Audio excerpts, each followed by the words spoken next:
self-help groups, MSMEs, and the large business organizations. Our government will provide support to NCDC for its lending operations for the cooperative sector. MSMEs as the second engine. Now I move to MSMEs as the second engine, which encompasses manufacturing and services with a focus on MSMEs numbering 5.7 crores. Currently, over 1 crore registered MSMEs, employing 7.5 crore people and generating 36% of our manufacturing, have come together to position India as a global manufacturing hub. With their quality products, these MSMEs are responsible for 45% of our exports. To help them achieve higher efficiencies of scale, technological upgradation, and better access to capital, the investment and turnover limits for classification of all MSMEs will be enhanced to 2.5 and 2 times respectively. This will give them the confidence to grow and generate employment for our youth. The details are given in Annexure D. To improve access to credit, the credit guarantee cover will be enhanced. First, for micro and small enterprises from 5 crore to 10 crore rupees, leading to additional credit of 1.5 lakh crores in the next 5 years. Second, for startups from 10 crore rupees to 20 crore rupees, with the guarantee fee being moderated to 1% for loans in 27 focus sectors which are important for Atmanirbhar Bharat. And for well-run exporter MSMEs, for term loans up to 20 crore rupees. Also for the micro enterprises, we will introduce customized credit cards with a 5 lakh rupee limit for micro enterprises registered on Udyam portal. In the first year, 10 lakh such cards will be issued. Fund of funds for startups. The alternate investment fund, AIFs, for startups have received commitments of more than 91,000 crores rupees. These are supported by the fund of funds set up with the Government of India's contribution of 10,000 crore rupees. Now, a new fund of funds with expanded scope and a fresh contribution of another 10,000 crore rupees will be set up. A new scheme will be launched for 5 lakh women, scheduled castes and scheduled tribes, first-time entrepreneurs. This will provide term loans up to 2 crore rupees during the next 5 years. The scheme will incorporate lessons from the successful Stand Up India scheme. Online capacity building for entrepreneurship and managerial skills will also be organized. Measures for labor-intensive sectors. To promote employment and entrepreneurship opportunities in labor-intensive sectors, our government will undertake specific policy and facilitation measures. To enhance the productivity, quality, and competitiveness of India's footwear and leather sector, a focus product scheme will be implemented. The scheme will support design capacity, component manufacturing, and machinery required for production of non-leather quality footwear, besides the support for leather footwear and products. The scheme is expected to facilitate employment for 22 lakh persons, generate over 4 lakh crore rupees, and exports of over 1.1 lakh crore rupees. Measures for the toys sector. Building on the National Action Plan for Toys, we will implement a scheme to make India a global hub for toys. The scheme will focus on development of clusters, skills, and a manufacturing ecosystem that will create high-quality, unique, innovative, and sustainable toys that will represent the Made in India brand. Support for food processing. In line with our commitment towards 𝗪𝗪, we will establish a National Institute of Food Technology, Entrepreneurship and Management in Bihar. The institute will provide a strong fillip to food processing activities in the entire eastern region. This will result in 1. Enhanced income for the farmers through value addition to their produce, and 2. Skilling entrepreneurship and employment opportunities for the youth. Manufacturing mission, furthering Make in India. Our government will set up a national manufacturing mission covering small, medium, and large industries for furthering Make in India by providing policy support, execution roadmaps, governance, and monitoring framework for central ministries and states. Details are in Annexure E. Given our commitment to climate-friendly development, the mission will also support clean tech manufacturing. This will aim to improve domestic value addition and build our ecosystem for solar PV cells, EV batteries, motors and controllers, electrolyzers, wind turbines, very high voltage transmission equipment, and grid-scale batteries. Investment as the third engine. Now I move to investment as the third engine, which encompasses investing in people, investing in the economy, and investing in innovation. Investing in people. 𝗪𝗓 Anganwadi and Poshan 2.0. 𝗪𝗓 Anganwadi and Poshan 2.0 program provides nutritional support to more than 8 crore children, 1 crore pregnant women and lactating mothers all over the country, and about 20 lakh adolescent girls in aspirational districts and the Northeast region. The cost norms for these nutritional support will be enhanced appropriately. Atal Tinkering Labs. 50,000 Atal Tinkering Labs will be set up in government schools in the next 5 years to cultivate the spirit of curiosity and innovation and foster a scientific temper among young minds. Broadband connectivity to government secondary schools and PHCs. Broadband connectivity will be provided to all government secondary schools and primary health centers in rural areas under the BharatNet project. Bharatiya Bhasha Pustak scheme. We propose to implement a Bharatiya Bhasha Pustak scheme to provide digital form Indian language books for schools and for higher education. This aims to help students understand their subjects better and in their language. National Centers of Excellence for Skilling. Building on the initiative announced in the July 24 budget, 5 national centers of excellence for skilling will be set up with global expertise and partnerships to equip our youth with the skills required for Make for India, Make for the World manufacturing. The partnership will cover curriculum design, training of trainers, and a skills certification framework and periodic reviews. Expansion of capacity in IITs. Total number of students in 23 IITs has increased 100% from 65,000 to 1.35 lakh in the past 10 years.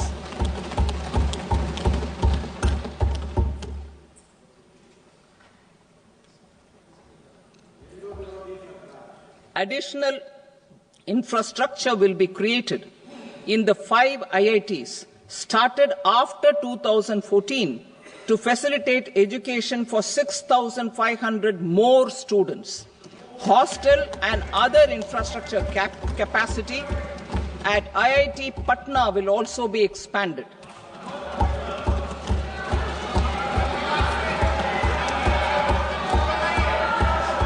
Center of Excellence.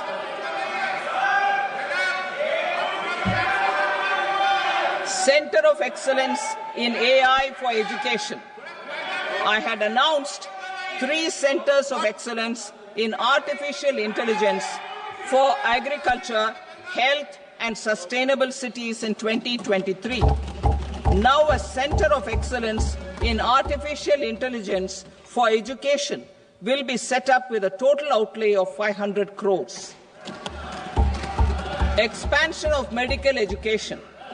Our government has added almost 1.1 lakh undergraduate and postgraduate medical education seats in 10 years, an increase of 130%. In the next year, 10,000 additional seats will be added in medical colleges and hospitals towards the goal of adding 75,000 seats in the next 5 years.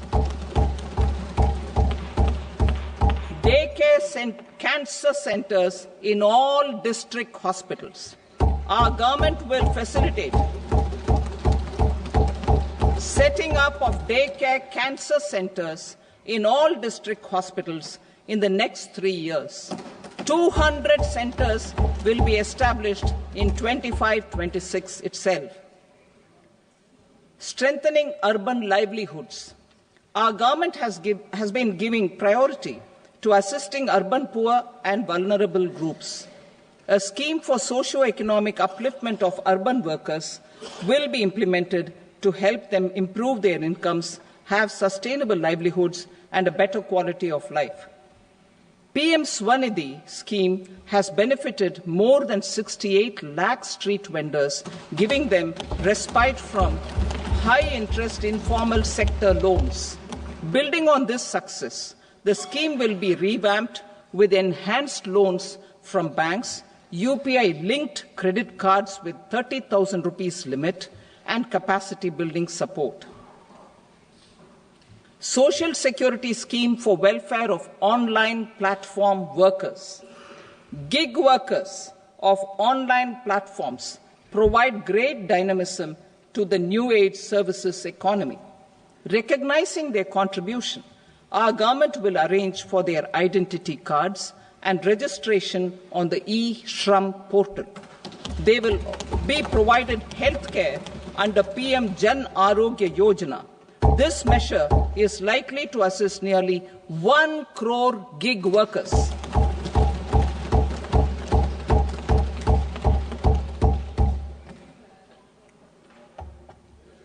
Investing in the economy. Public-private partnership in infrastructure. Each infrastructure-related ministry will come up with a 3-year pipeline of projects that can be implemented in PPP mode. States will also be encouraged to do so and can seek support from the India Infrastructure Project Development Fund, which is a scheme to prepare PPP proposals. Support to states for infrastructure. An outlay of 1.5 lakh crore is proposed for the 50-year interest-free loans to states for capital expenditure and incentives for reforms. Building on the success of the first asset monetization plan announced in 2021, the second plan for 2025 to 30 will be launched to plough back capital of 10 lakh crore in new projects. Regulatory and fiscal measures will be fine-tuned to support the plan. 𝗔𝗯𝗰. Since 2019, 15 crore households, representing 80% of India's rural population, have been provided access to portable tap water connections. To achieve 100% coverage, I am pleased to announce the extension of this mission until 2028 with an enhanced total outlay.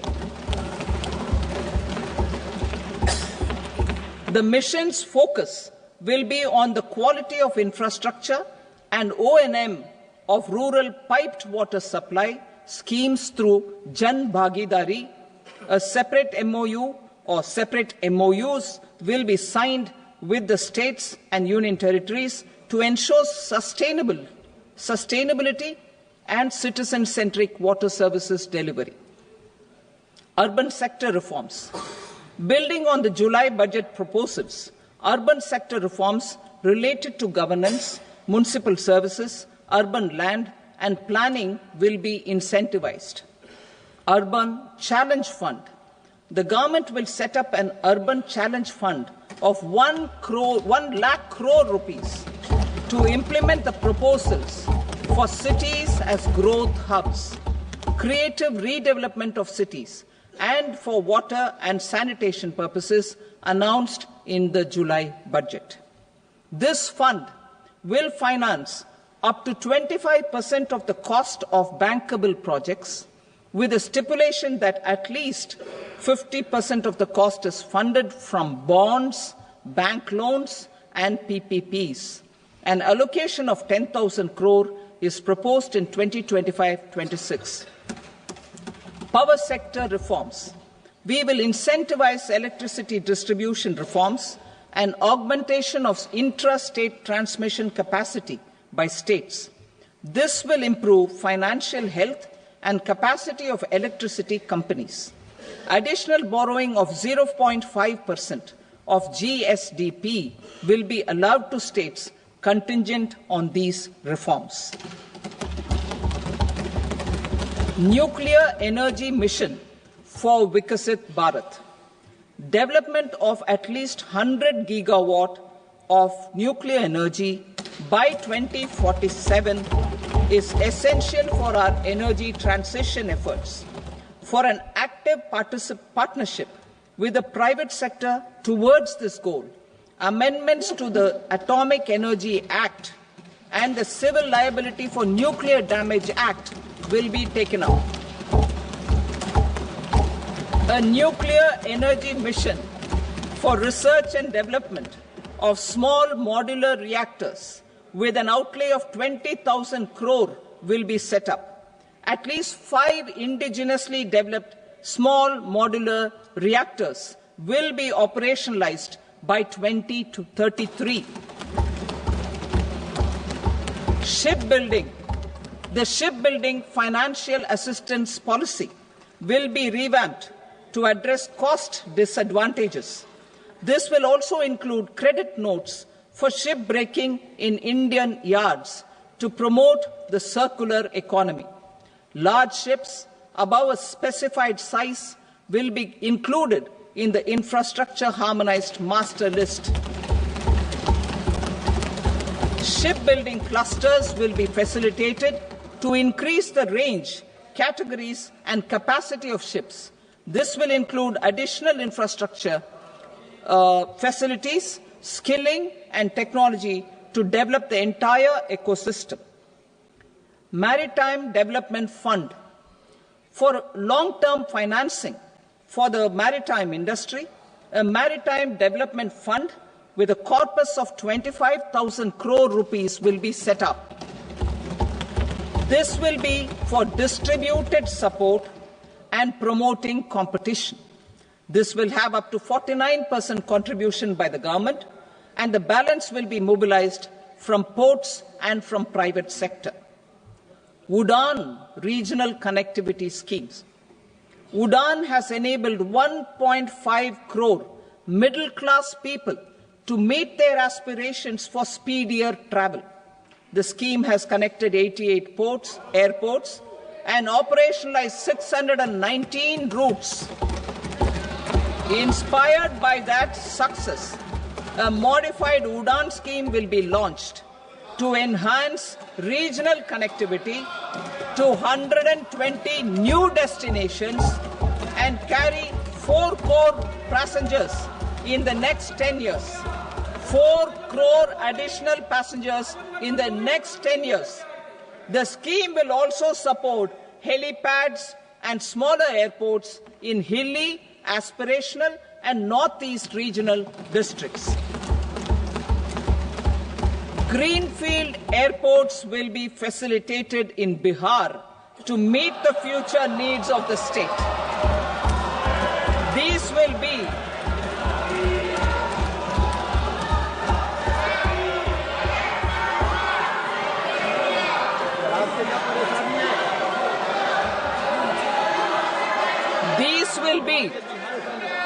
These will be in addition to the expansion of the capacity of Patna Airport and a brownfield airport in Beta.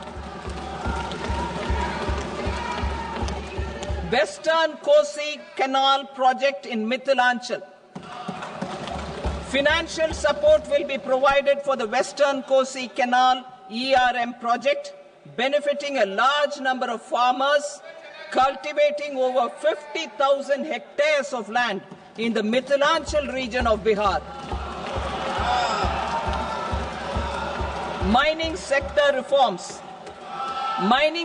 reforms, including those for minor minerals, will be encouraged through sharing of best practices and institutions of a state mining index.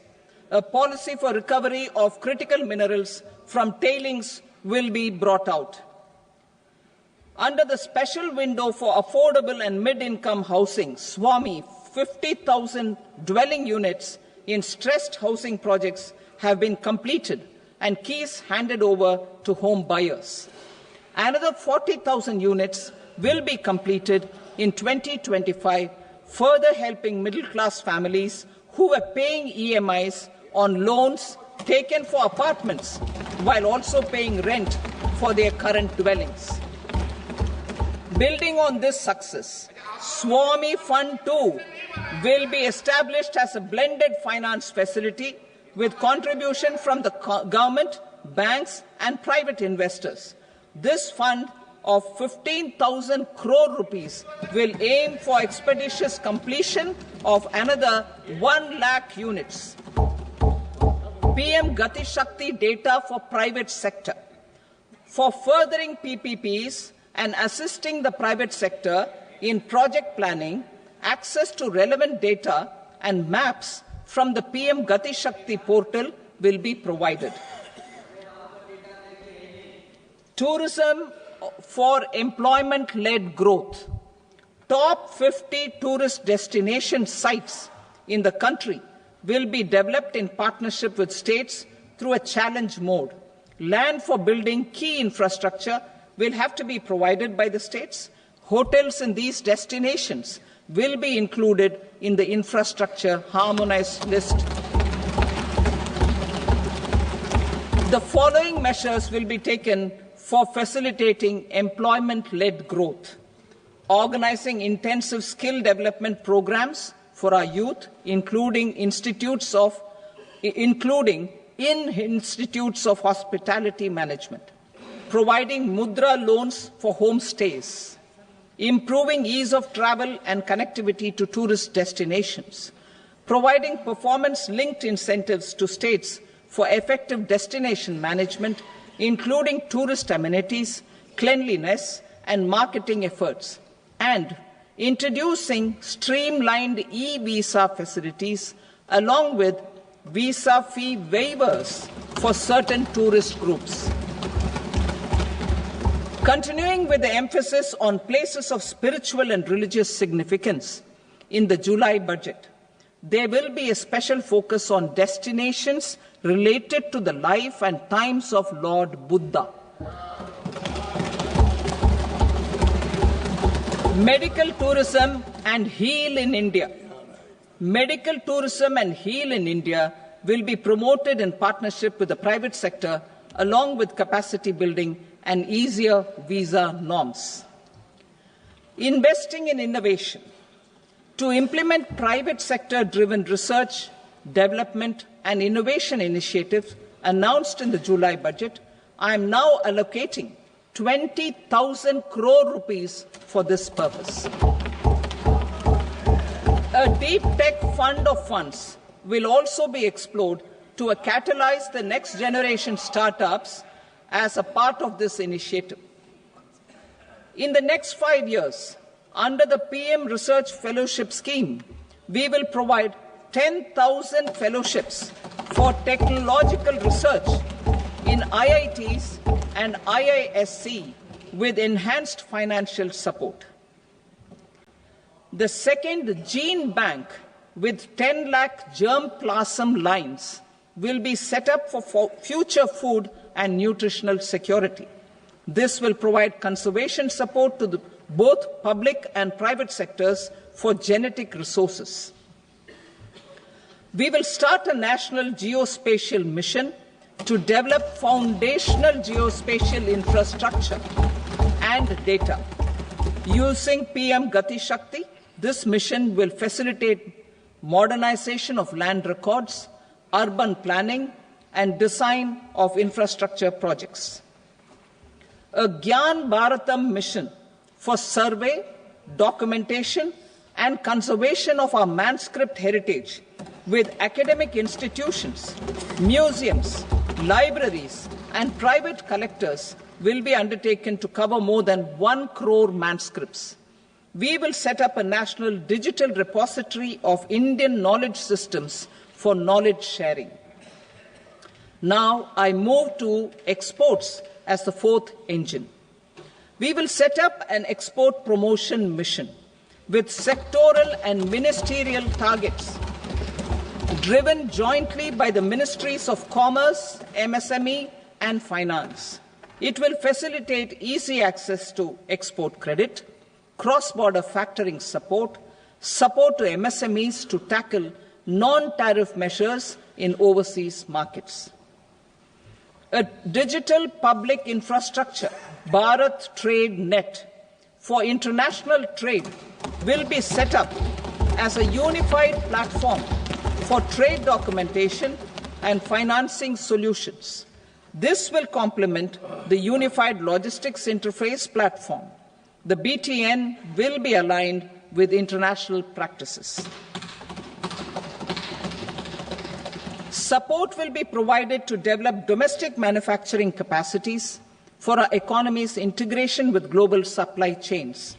Sectors will be identified based on objective criteria.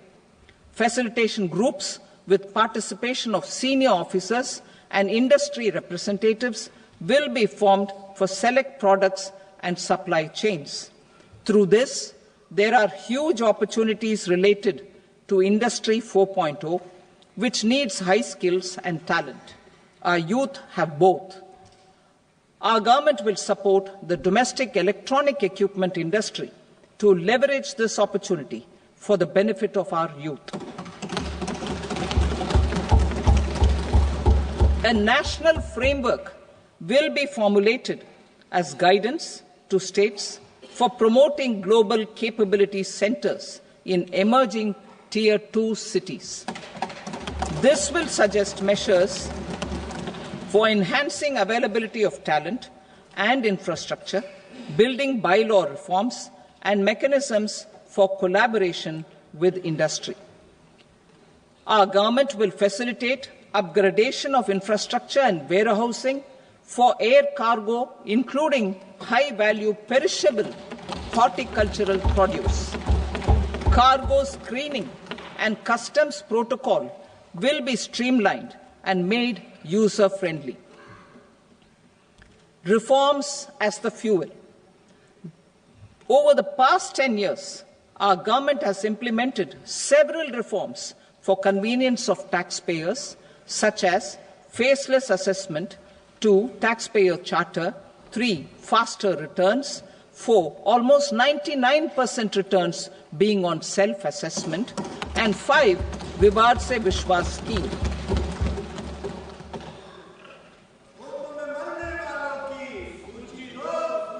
Continuing these efforts, I reaffirm the commitment of the Tax Department to trust first, scrutinize later. I also propose to introduce the new income tax bill next week. I will detail the indirect tax reforms and changes in direct taxes in Part B. Financial sector reforms. The FDI limit for the insurance sector will be raised from 74% to 100%. This enhanced limit will be available for those companies which invest the entire premium in India. The current guardrails and conditionalities associated with foreign investment will be reviewed and simplified. The services of India Post Payment Bank will be deepened and expanded in rural areas. NABFID will set up a partial credit enhancement facility for corporate bonds for infrastructure. Public sector banks will develop Grameen Credit Score framework to serve the credit needs of SHG members and people in rural areas. A forum for regulatory coordination and development of pension products will be set up. To implement the earlier announcement on simplifying the KYC processes, the revamped Central KYC Registry will be rolled out in 2025. We will also implement a streamlined system for periodic updating. Requirements and procedures for speedy approval of company mergers will be rationalized. The scope for fast-track mergers will also be widened and the process made simpler. As proposed in the interim budget, we signed bilateral investment treaties with 2 countries in 2024 to encourage sustained foreign investment, and in the spirit of First Develop India, the current model BIT will be revamped and made more investor-friendly. In the last 10 years, in several aspects, including financial and non-financial, our government has demonstrated a steadfast commitment to ease of doing business.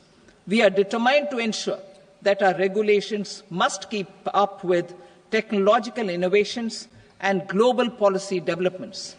A light-touch regulatory framework based on principles and trust will unleash productivity and employment.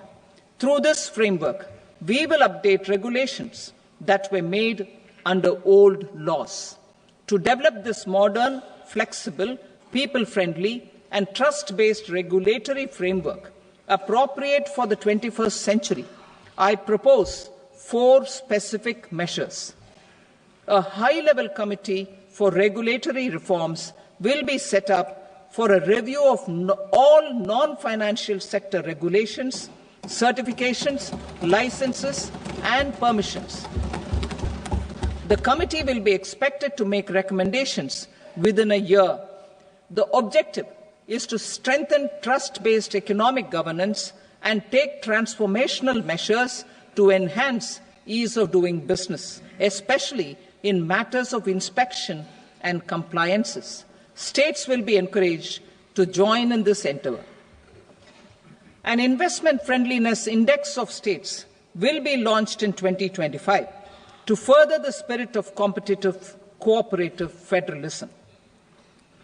Under the Financial Stability and Development Council, a mechanism will be set up to evaluate impact of the current financial regulations and subsidiary instructions.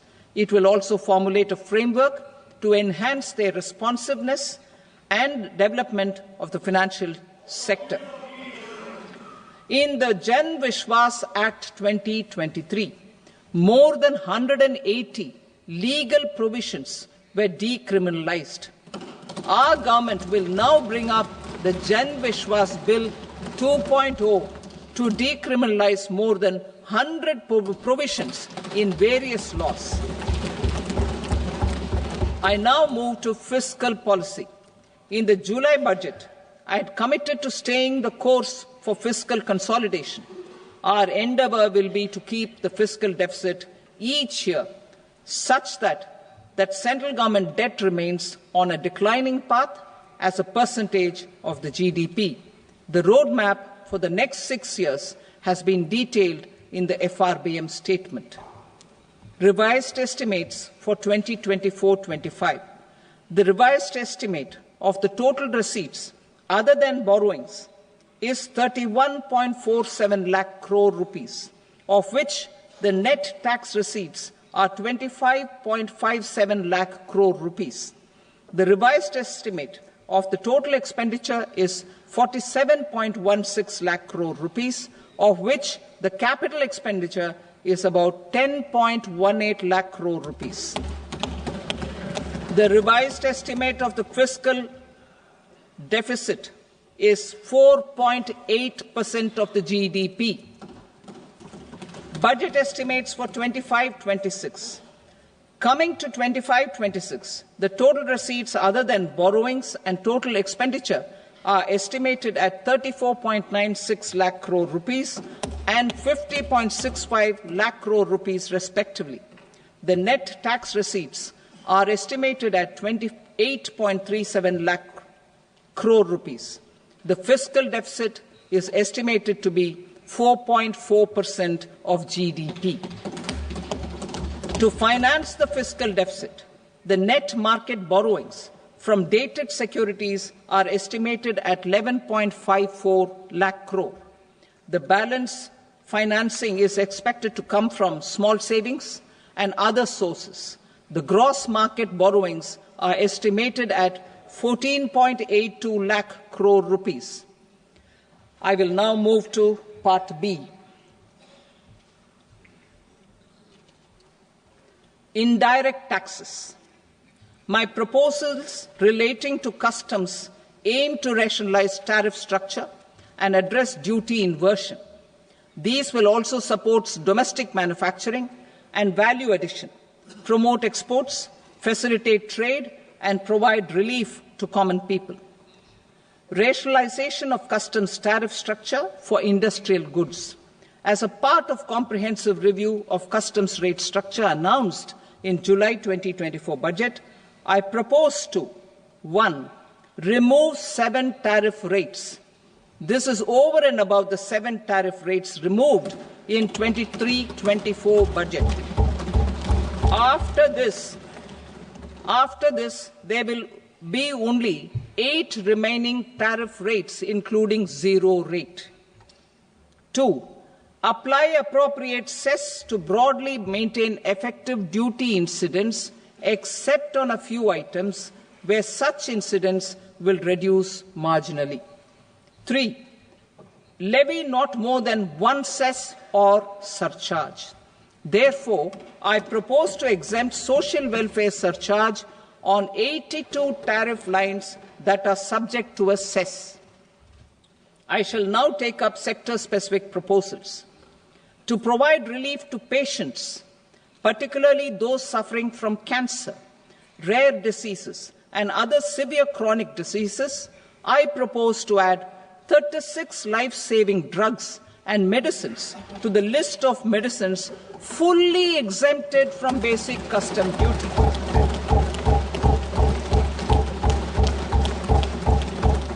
I also propose to add 6 life-saving medicines to the list attracting concessional custom duty of 5%. Full exemption and concessional duty will also respectively apply on the bulk drugs for manufacture of the above. Specified drugs and medicines under patient assistance programs run by the pharmaceutical companies are fully exempt from BCD, provided the medicines are supplied free of cost to the patients. I propose to add 37 more medicines along with 13 new patient assistance programs. Support to domestic manufacturing and value addition. Critical minerals. In the July 2024 budget, I had fully exempted BCD on 25 critical minerals that are not domestically available. I had also reduced BCD of 2 other such minerals to provide a major fillip to their processing, especially by MSMEs. Now, I propose to fully exempt cobalt powder and waste, the scrap of lithium-ion battery, lead, zinc, and 12 more critical minerals. This will help secure the availability for manufacturing in India and promote more jobs for our youth. To promote domestic production of technical textile products such as agro-textiles, medical textiles, and geotextiles at competitive prices, I propose to add 2 more types of shuttle-less looms to the list of fully exempted textile machinery. I also propose to revise the BCD rate on knitted fabrics covered by 9 tariff lines from 10 or 20 to 20% or 115 rupees per kg, whichever is higher. Electronic goods. In line with our Make in India policy and to rectify inverted duty structure, I propose to increase the BCD on interactive flat panel display from 10% to 20% and reduce the BCD to 5% on open cell and other components. In 23-24 budget, for the manufacture of open cells of LCD, LED TVs, I had reduced the BCD on parts of open cells from 5% to 2.5%. To further boost the manufacture of such open cells, the BCD on these parts will now stand exempted. Lithium-ion battery.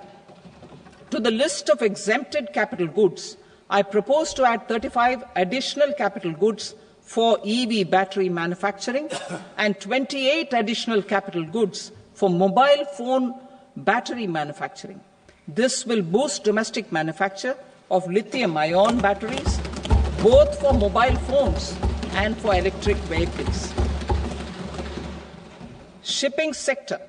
Considering that shipbuilding has a long gestation period, I propose to continue the exemption of BCD on raw materials, components, consumables, or parts for the manufacture of ships for another 10 years.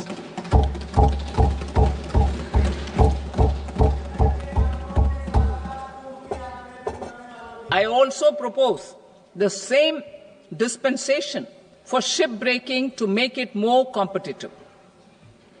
Telecommunication. To prevent classification disputes, I propose to reduce the BCD from 20% to 10% on carrier-grade Ethernet switches to make it at par with non-carrier-grade Ethernet switches. Export promotion.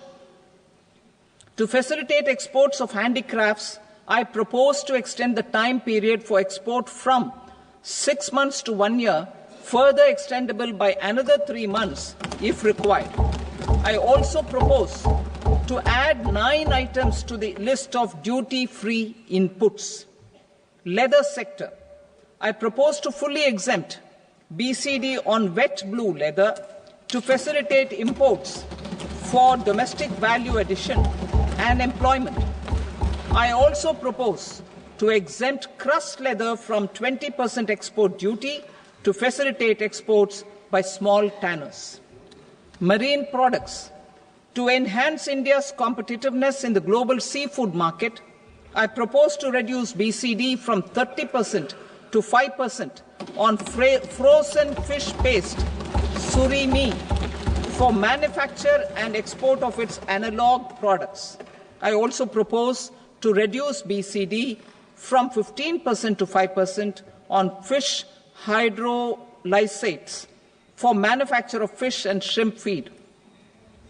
In July 2024 budget, to promote development of domestic MROs for aircraft and ships, I had extended the time limit for export of foreign origin goods that were imported for repairs from 6 months to 1 year and further extendable by 1 year. I now propose to extend the same dispensation for railway goods. Time limit for provisional assessment. Presently, the Customs Act 1962 does not provide any time limit to finalize provisional assessments, leading to uncertainty and cost to trade. As a measure of promoting ease of doing business, I propose to fix a time limit of 2 years, extendable by a year, for finalizing the provisional assessment. I propose to introduce a new provision that will enable importers or exporters, after clearance of goods, to voluntarily declare material facts and pay duty with interest but without penalty. This will incentivize voluntary compliance. However, this will not apply in cases where department has already initiated audit or investigation proceedings. For industry to better plan their imports, I propose to extend the time limit for the end use of imported inputs in the relevant rules from 6 months to 1 year. This will provide operational flexibility in view of cost and uncertainty of supply. Further, such importers will now have to file only quarterly statements instead of a monthly statement.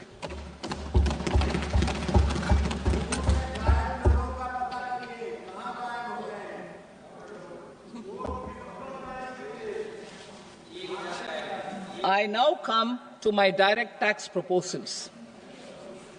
In Part A, I have briefly underlined taxation reforms as one of key reforms to realize our vision of Viksit Bharat. In respect of criminal law, our government had earlier ushered in Bharatiya Nyaya Sanhita, replacing Bharatiya Danda Sanhita. I am happy to inform this august House and the country that for new income tax bill will carry forward the same spirit of Nyaya in its drafting as well. The new bill will be clear and direct in text, with close to half of the present law in terms of both chapters and words. It will be simple to understand for taxpayers and tax administrators, leading to tax certainty and reduced litigation. Reforms, however, are not a destination. They are means to achieve good governance for our people and economy. Providing good governance primarily involves being responsive. The Tirukkural captures this in verse 542, which reads, "Vaanokki vaazhum ulagallam, mannavan kol nokki vaazhum kudi," meaning, just as the living beings live expecting rains, citizens live expecting good governance. Our government is committed to keeping an ear to the ground and a finger on the pulse and responding while balancing our national building efforts.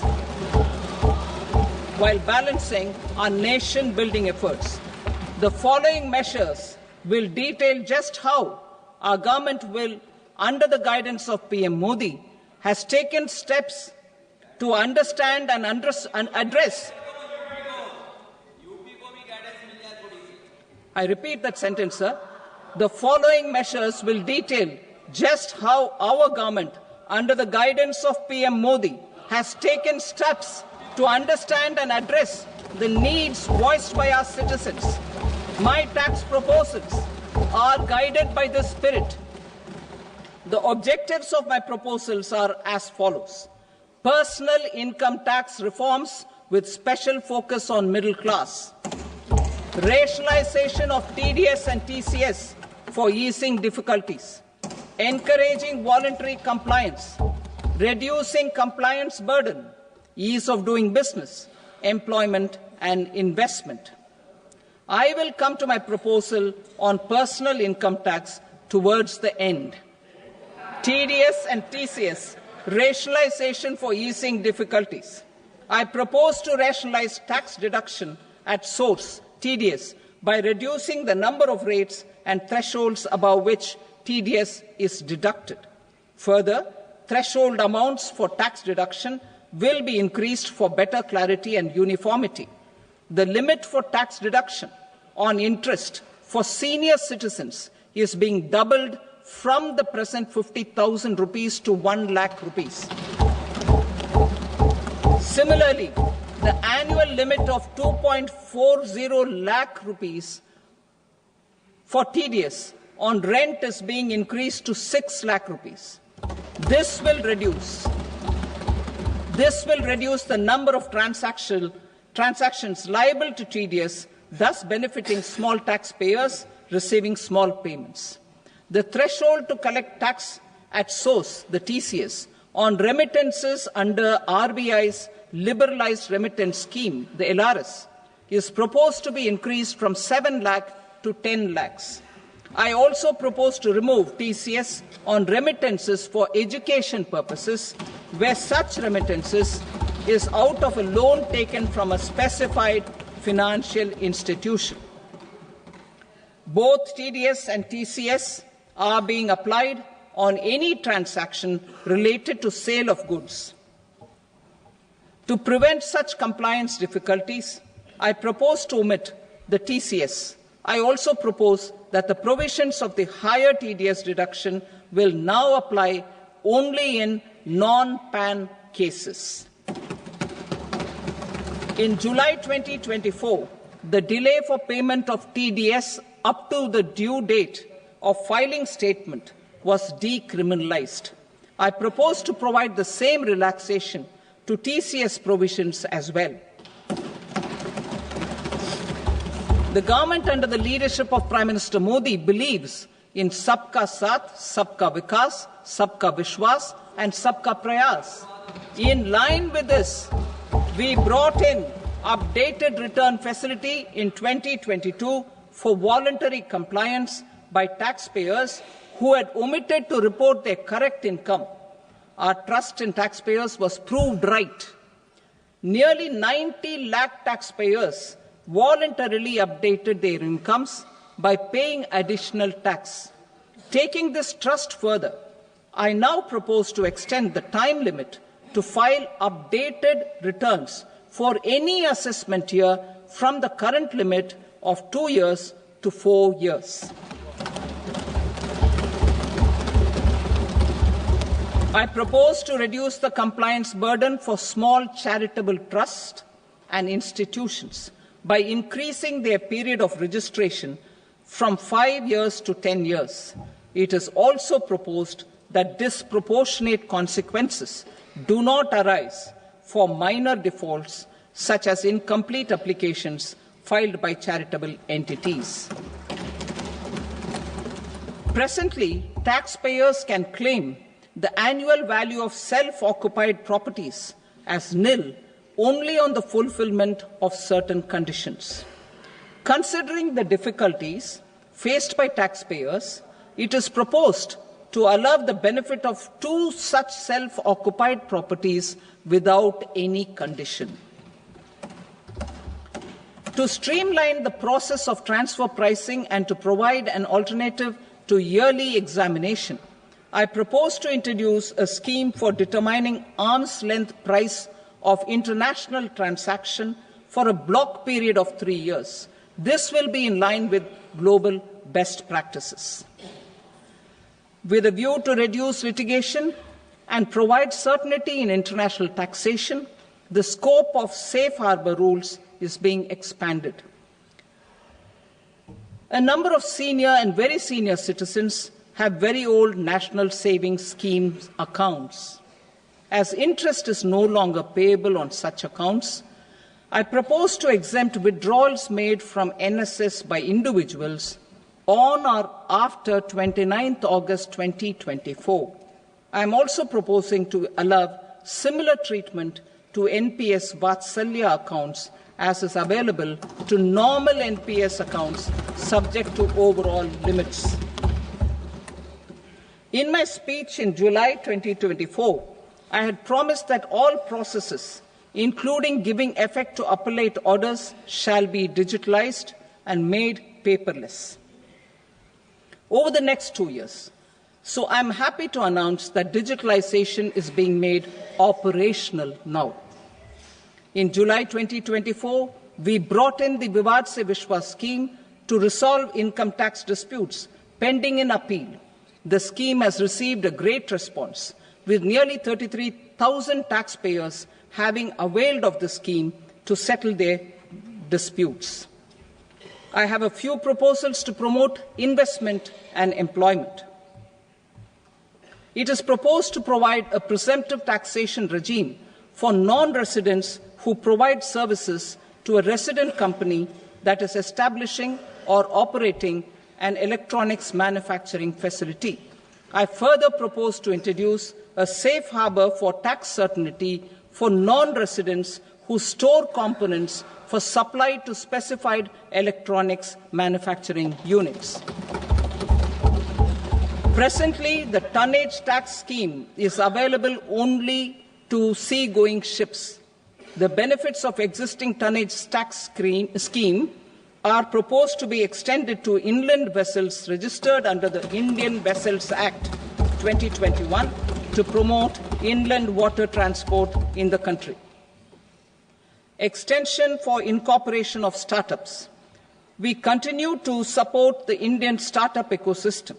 I propose to extend the period of incorporation by 5 years to allow the benefit available to startups which are incorporated before 1/4/2030. In order to attract and promote additional activities in the IFSC, I am inter alia proposing specific benefits to ship leasing units, insurance offices, and treasury centres of global companies which are set up in IFSC. Further, to claim benefits, the cut-off date for commencement in IFSC has also been extended by 5 years to 31/3/2030.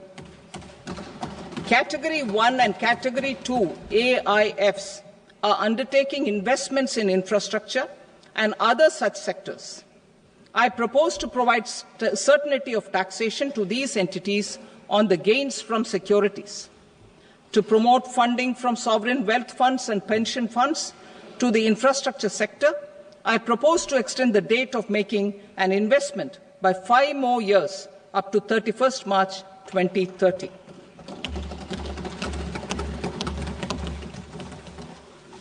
Personal income tax reforms with special focus on middle class. Democracy, demography, and demand are the key support pillars in our journey towards Viksit Bharat. The middle class provides strength for India's growth. This government, under the leadership of Prime Minister Modi, has always believed in the admirable energy and ability of the middle class in nation building. In recognition of their contribution,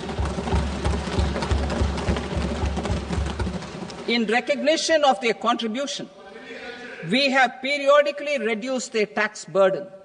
Right after 2014, the nil tax slab was raised to 2.5 lakhs of rupees, which was further raised to 5 lakh rupees in 2019 and to 7 lakh rupees in 2023. This is reflective of our government's trust on the middle class taxpayers. I am now happy to announce that there will be no income tax payable up to income of 12 lakh rupees.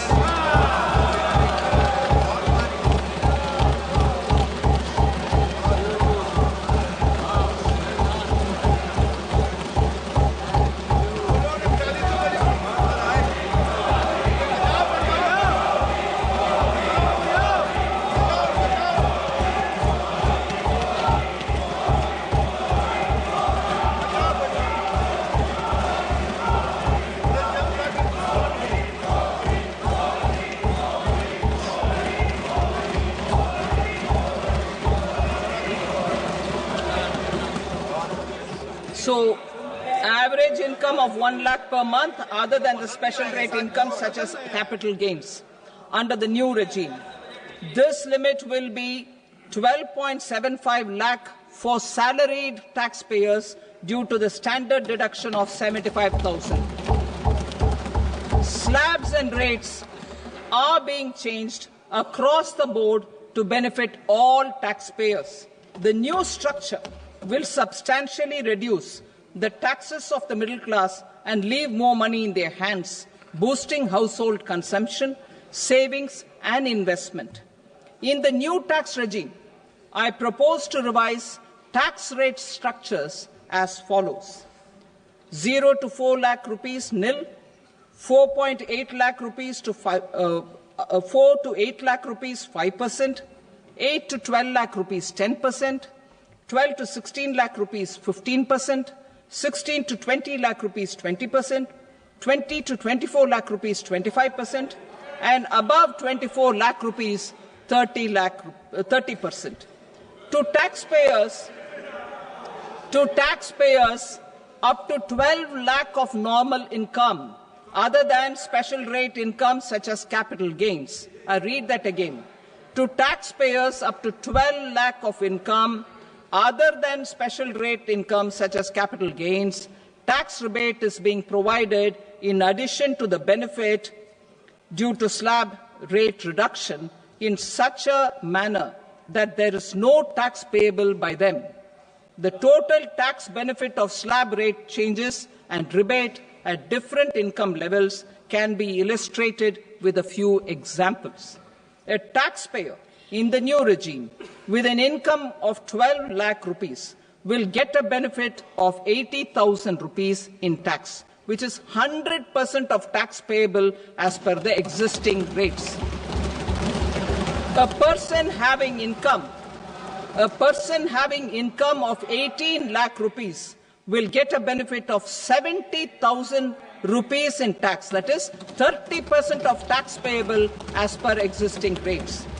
A person with an income of 25 lakh gets a benefit of 1,10,000 rupees, that is 25% of his tax payable as per existing rates.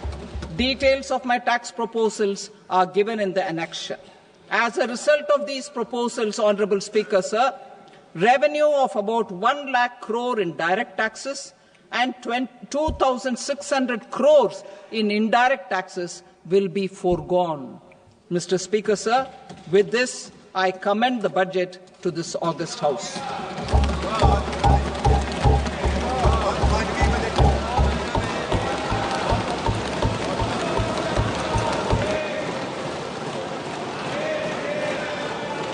Item number 2, Srimati Nirmala Sitharaman. Sir, with your permission, I rise to lay on the table the following statements under Section 3(1) of the Fiscal Responsibility and Budget Management Act 2003, medium-term fiscal policy cum fiscal policy strategy statement and macroeconomic framework statement. Item number 3, Srimati Nirmala Sitharaman. Sir, with your permission, I rise to move for leave to introduce the Finance Bill 2025. प्रश्न ये है कि विधेयक को पुनर्स्थापित करने की अनुमति प्रदान की जाए। जो सदस्य इसके पक्ष में हाँ कहें, जो सदस्य विरोध में ना कहें। मेरे विचार में निर्णय हाँ वालों के पक्ष में हुआ, हाँ वालों के पक्ष में अनुमति प्रदान की जाती है। माननीय मंत्री जी, अब विधेयक को पुनर्स्थापित करें। Sir, I introduce the bill. Thank you. सभा की कार्रवाई सोमवार दिनांक 3 फरवरी 2025 को प्राप्त 11 बजे तक के लिए स्थगित की जाती है।